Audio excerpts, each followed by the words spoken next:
Hi guys, welcome back. Today I'm going to be bringing you another mullet tutorial, but this is going to be a skin fade mullet tutorial. So in the past you would have seen a low tapered fade and you would have seen a layered fade done by razor, but in this tutorial we're going to be doing a skin fade mullet, but we're still going to be working with heavier blend on the sides, and we're going to be working with a big heavy textured mullet at the back with a flick at the front. That seems to be very popular with our customers at the moment. So this is what we brought you. It's going to be traditional cutting techniques on the top, using the 5 rows method, and then I'm going to be using the thinning scissors to feather it and texture it. We're going to be point cutting into the back, and we're going to be doing a skin fade then on the sides. I hope you enjoy. More often than not, you will see me wet the hair first, comb it into position, and then cut the top first rather than the sides. A lot of barbers would conventionally start at the sides and the back first and then move on to the top. But I find, especially with hair like this that's grown out, it's easier in the long run to start at the top, remove all the excess bulk, get it into the correct shape, and then we can just connect the sides to the shape of the top. I'm now using the 5 rows cutting method. This is my favourite method. I find this the easiest, it's the quickest, and it's also very accurate. And with the 5 rows method, we start with the middle road first, and this will be our guideline. And we will follow this guideline throughout road 1 at the top, and this then will set the overall length for the hair on top. But let's remember, when we're cutting, our focus needs to be on what we leave behind and not what we're cutting away. It's good to communicate with the customer to find out how much he wants off, but we have to be conscious of the shape that we're cutting the hair into. Here you can see the guideline now from the first cut that we did on the fringe, and as we're working through the hair, keeping plenty of tension on the sections, you'll be able to see in front the guideline that needs to be following. So we're holding the hair, combing into it until the comb stops while we're holding it. And as we lift that through and we look at the section in front, you can see where the guideline is. You can see here I'm keeping hold of the hair, combing through and then following the guideline. And then I'm just following that road then all the way back, keeping plenty of tension to make sure that the top is nice and even. I will then be stopping as I get to the crown. So I'm not going to pull this through the crown. I'm going to reach the crown point and then stop before moving on to rows 2 and 3. Then the crown and the sections below the crown I will work on as we go to focus on the mullet at the back. So now we're ready to cut rows 2. So we take a small part of road 1 as we come in through to row 2, lifting it out diagonally, and then you'll be able to see the bit that's been cut from road 1, and we can just then connect that to road 2. So I'm holding the section out diagonally just to make sure this following the shape of the head round, so that it just sits better for the customer and grows out better. And again, you'll hear me say this a lot, let's visualize what we're leaving behind. Let's think about where it's going to be sitting every time we cut, rather than just looking at taking hair away. Obviously, we've got to make sure that it's even, but we've got to make sure that it's going to sit in the right position to accommodate the style that the customer requires. And we use the same principle for road 3. So we comb through road 1, into road 3, pulling it out diagonally, making sure we can see a section that we've cut in road 1, and then we'll just connect that then into road 3, pulling the hair out to the side and into the position of the style. So I don't know if you've noticed, but at the start of each section, roads 1, 2 and 3, the first section that I pull it forward down towards the eyebrows to gauge the length that needs to be cut, and that's also where the hair is going to be sitting. So I make sure that the first section is always pulled into the position of the style. The second section we pull out at 45 degrees. So the first one we pull down into position, the second one we pull out at 45 degrees, and then it's as we come back to the third section in the road that we lift it up completely vertical, and then we follow that section then all the way back. And this just stops us from moving too much length at the fringe. So here I'm separating the top from the sides, and this is where we will be working on rows 4 and 5. So rows 1, 2 and 3 are now complete. We can then remove that from the sides, and because we're going to be keeping the blend heavier, we're combing them down and cutting them into position, scissor over comb. And being careful here not to remove too much hair. We don't want to over blend it. I just want to create a nice square layered foundation that will blend into rows 1, 2 and 3, but also not look too disconnected from the fade on the sides. I keep the scissor mouth closed as I go in to lift the section of hair. The comb comes underneath and I put the comb into a square position, and then I work up the hair, keeping the comb square, working slowly with the comb, and then following, cutting with the scissors. Now that I'm happy with the length and the shape of the blend at the sides and how it connects to the top, I'm working back through again, scissor over comb, but point cutting out just to create more texture and to remove any excess weight. Same as connecting it to the mullet at the back, I'm point cutting through every section so that we're not removing too much hair and creating texture as we go.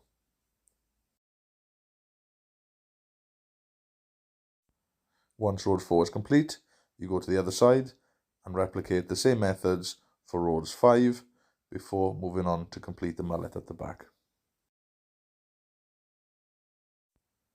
The length and shape of the top through rows 1 to 5 have now been completed, and we can move on to the back to remove the length and to create the texture and style required. We will need to go back to the top just to add a bit more texture and to remove some thickness. Always make sure you set the crown into its natural position. Allow the hair to move into the position that it grows out of.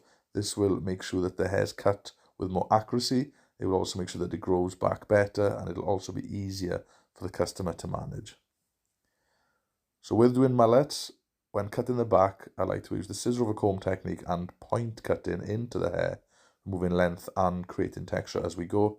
It's quick, it's easy, and it's very effective for creating texture. It's a nice and easy process. You start at the top just below the crown, putting the scissors in, lifting a section out, coming underneath with the comb, bringing it out from the head horizontally, point cutting into it on a slight diagonal angle so that you can remove length at the same time, and then you just work down that profile section in about 3 or 4 sections in total to complete each row at the back, and then you can just work around the perimeter line of the mullet, making sure the ends are all nice and clean. So just like the top, the back can be set into 3 rows. I started at the first row working down in the middle.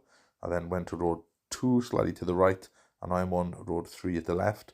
And when we pick the sections out with the scissors, you can actually see the guidelines that have been cut from the first line, and we can just connect them then. So when we do rows 2 and 3, if we take a little bit from row 1, we can then make sure that the length at the back is cut evenly throughout. I'm now going through the perimeter line on the base of the mullet, just pulling plenty of tension into the section and just trimming any dead or loose ends off, just keeping the hair healthy and making sure that it looks even throughout the bottom.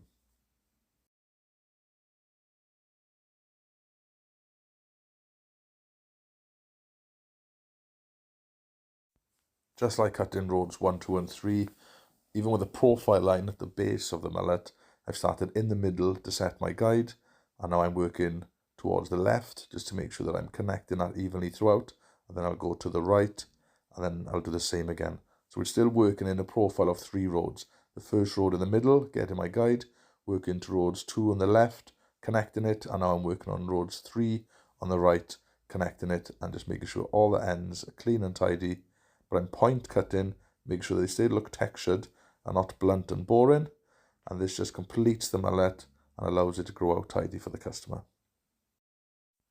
Once you've worked through the sections thoroughly, you then have to revert to more freestyle cutting, working your fingers through the hair, having a feel of it, seeing how it sits, moving it into position, maybe slightly styling it to see where it's going to be when the customer styles it, and then you can freestyle the cutting then, taking away any extra bits of weight that's not sitting right, any edges that might be sitting a bit longer, just going through it and refining it to making sure that it's all even.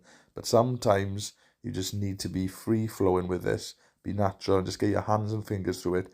Maybe even involve your customer, ask them to get their fingers and hands through it to see if it feels right for them. Because sometimes just following guidelines and profile lines are good to give you a general shape, but when the hair falls into its natural position, you then need to target it where it's going to be sitting naturally, because all hair types are different and not every section is going to sit exactly where you put it. It's going to have its own movement and direction of hair growth. Now the mullet has been completed. So we've cut the top into shape, we've cut the mullet into shape, and now we're blow drying it into position and drying the hair fully ready for the clipper work.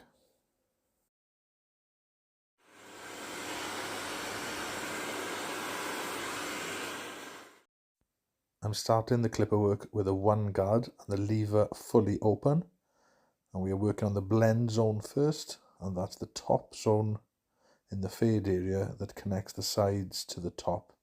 The blend zone is very important because that is the foundation for framing the top of the hair.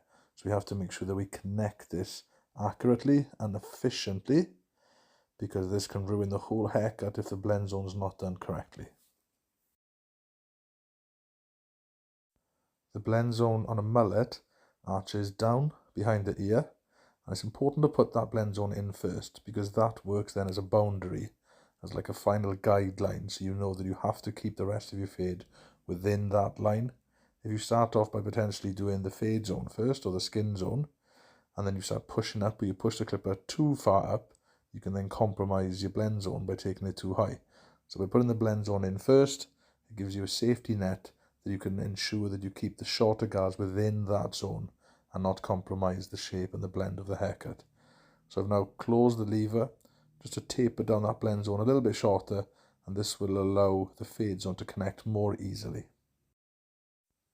Using the lever efficiently, opening and closing as and when you need to, will also help then remove any dark spots in that blend zone area. So you want to be closing the lever as you want to take it shorter, and opening the lever as you want the hair that's being cut left longer. So now we've removed the guards, we're working with a no guard lever fully open. So that would be roughly 0.5. Though they do say on a JRL with the lever all the way down, it's nearly a 1. But without there being a guard on there, it does get cut closer than a 1. So now I'm setting my fade zone. So using the lever open, I've worked from the temple point just above the concave, and I've arched it round behind the ear, creating that fade zone. And I'm using a pointing technique now just to connect it slightly to the blend zone. I've now closed the lever, so this is technically a 0. I'm removing the remaining hair, which would be within the skin zone, and connecting that into the lower section of the fade zone. This will make it easier for us then to take that skin zone shorter.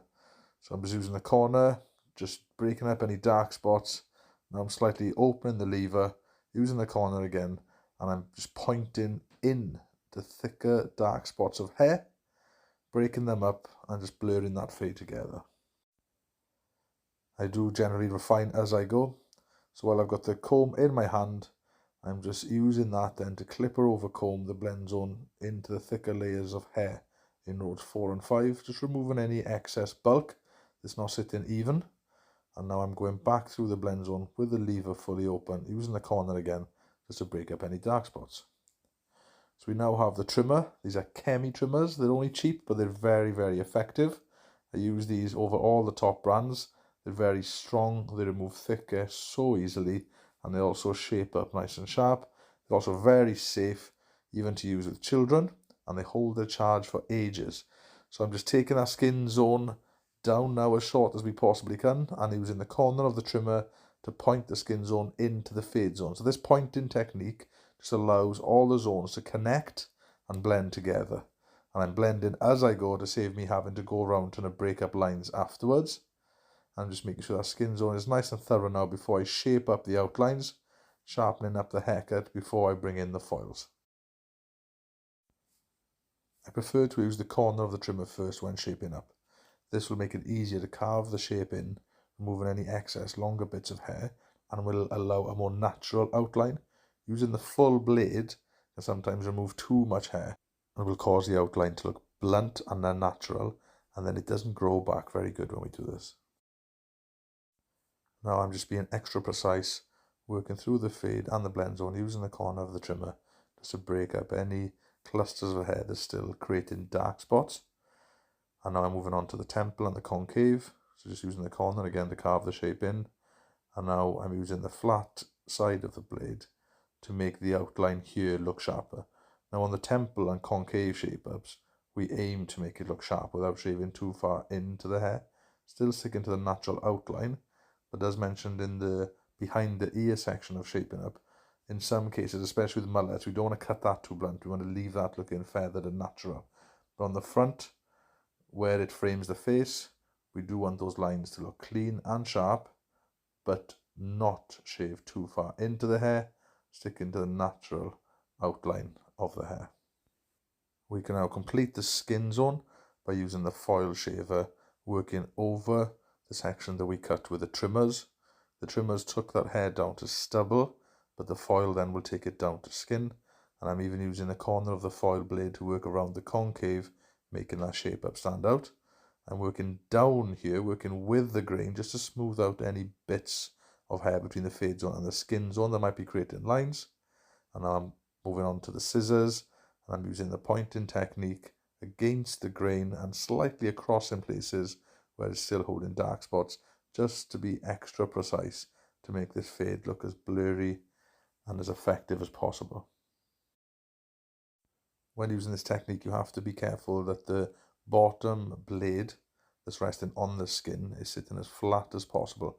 If you start to elevate the scissors too much, so that the tips of the scissors then are pressing into the skin, you're likely to cut or hurt the customer. So keep that bottom blade as flat as you can against the scalp, and that will reduce the risk then of any cuts or damages. And now moving on to the texturizing scissors, and I'm using the texturizing scissors to just finalize the blend's connection to the fade zone, feathering the edges, removing excess bulk, and just blending it in effectively. This technique is great for creating texture, removing bulk and bumps, and allowing a nice smooth finish in the transition between the fade and the blend. We have only recorded these methods on the one side in this tutorial. Just make sure you then apply all the same methods on the other side to complete the haircut. This is a type of taper mesh technique, but using freehand methods. So rather than pulling the sections and holding the sections, I'm just allowing the scissors to work through the hair, using the bottom tooth to pick the section, and then the comb section of the scissors then to cut through and feather the hair. So we're starting 50% down the hair shaft and then just cutting it shorter towards the edges, feathering the hair and thinning it out. This will then create more texture, but will also remove any excess thickness. While working on the top, I'm still using the taper mesh technique, but this time I am pulling sections to make sure that I do not thin the hair out too much and that I'm in control of the sections that I'm cutting. But again, we're just holding the hair halfway down the shaft, continuing to cut with the texturizing scissors as we're working up the hair shaft, making it thinner towards the ends and just distributing the weight evenly from thicker to thinner throughout the top of the head. When using the taper mesh technique, I prefer to start at the back, picking sections working forward so that I'm not holding as much hair in each section, making it easier to thin the hair. It's always a good tip to remove the regrowth of hair underneath the mullet where the hair reaches the nape, because the hair in that section tends to grow out in all different shapes, can become quite frizzy. You tend to have nape whorls in these sections that will cause the hair to grow in different directions. So if we can just lift the mullet up and give it a slight undercut underneath, it will allow the bottom of the mullet to sit better, and it'll also be a lot more comfortable for the customer, and the mullet will look more effective, and the customer will prefer having a cleaner feeling underneath the longer layers of the mullet. So this is Urban Mist, which smells amazing. It's the Urban Mist salt spray from Fresh Heads. So I'm just working that through the hair and into the root before we blow dry it in. And the salt spray just gives the hair plenty of texture and hold. It primes the hair, so as we style it and blow dry it, it will allow the hair to hold its position for longer. And that stuff just smells so good that customers want to buy it based on the smell before they even see how good it works on the hair. So now that the salt spray has been moved throughout the hair evenly, I've given it a quick blast dry with a hairdryer just to take the edge off the moisture. And now we can control the finishing shape using the hairdryer and the round brush then, keeping the heat quite high here, but the pressure of air low, so it doesn't blow all the hair out of the brush. And I'm rolling the brush through the hair and then connecting to the brush with the hairdryer. And then that heat is manipulating the hair to curve and hold its shape. Now, if you find it difficult to get the hair to wrap around the brush, there's a technique you can use where as you bring the brush down through the hair onto the scalp, stop halfway and then start to lift the hair back up slightly with the brush still connected, and then roll it back through, and you will find then that the teeth will grip more hair and wrap it around the brush. Now I'm teasing the root with a heat following my fingertips as I'm working around the hair. This will just create more volume and allow the hair to sit up off the scalp, which will make it easier then to create texture when tweaking. Now I'm adding the Crazy Bull Space Dust. I'm going to just sprinkle this throughout the top and the back. I'm going to work it into the hair, into the root, and I'm going to finish it by tweaking the tips of the hair and manipulating the angles and shape of the hair to create more texture. This volumizing powder does leave a matte finish, but a healthier matte finish with a slight sheen, and doesn't make the hair look dry or damaged. It has plenty of hold, plenty of volume, smells really, really good, easy to work with, but be careful not to put too much on, and also be careful to make sure the hair is dry before you apply it, because it can go to look greasy if it's not applied correctly. Sometimes having the patience to tweak the hair bit by bit, section by section, just using the fingertips then to control the finishing edges of each section of hair, can make a huge difference with the overall finish and look of the hairstyle. It does take time and it does take patience, but it does make a big difference. I want to really allow the hair to stand out and reach its full potential. While I'm still being OCD and just working through the hair section by section, I thought I would take this time just to ask if you would please be willing to leave us a review on the Barber Coach TV page. You can do that if you go back to the home page and click on the sign up button.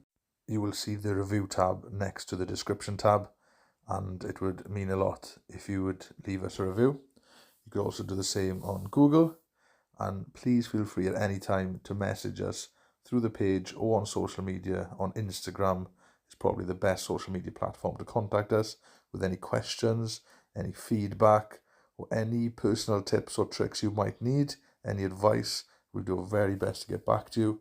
We're really approachable and we'd like to work with you, helping you on your journey. And here's the finished look.